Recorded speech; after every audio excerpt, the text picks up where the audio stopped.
অবশেষে উদ্ধার গোবর্ধনপুরের কুমিরে টেনে নিয়ে যাওয়া ব্যক্তির দেহ।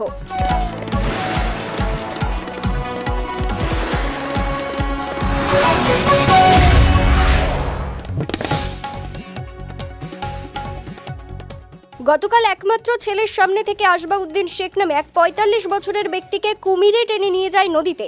বন দপ্তর প্রশাসন এলাকার মানুষ বহু খোঁজাখুঁজি করেন। সোমবার দুপুরে নদীতে ক্ষতবিক্ষত মৃতদেহ ভাসতে দেখা যায়।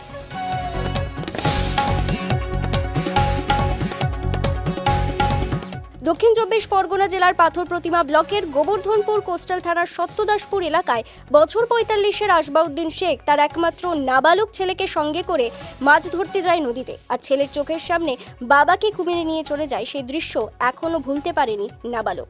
অবশেষে উদ্ধার গোবর্ধনপুরের কুমিরে টেনে নিয়ে যাওয়া ব্যক্তির মৃতদেহটি উদ্ধার করে কাকদ্বীপ মহকুমা হাসপাতালে পাঠানো হয় ময়না তদন্তের জন্য। মৃতদেহ উদ্ধার দেখতে বহু মানুষ ভিড় জমিয়েছেন নদীর পার বরাবর। বাঁধের নিচে জলে একটা মুড়া আছে, ওটা কাটছিলাম।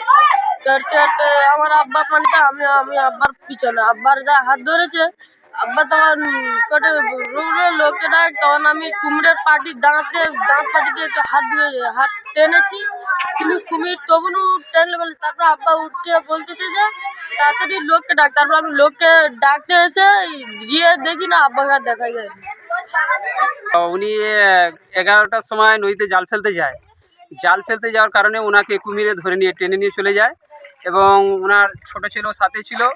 সে যখন চিল্লাচিল্লি করে যখন বলে আমার আব্বাকে কুমিরে ধরেছে বলে বাঁধের উপরে যখন আসে, এবার গ্রামবাসীরা তখন ছোটাছুটি করে সবাই এসেছে। আসার পরে আমরাও নিজে এসেছি।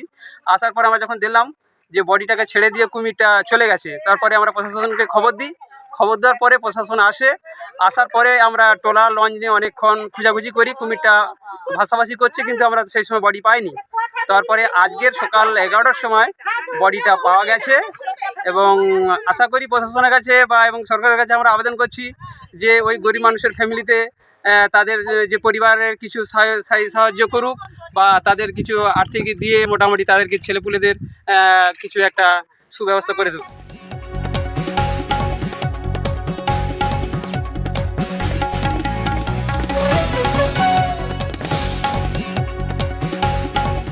Bureau report kakdeep.com।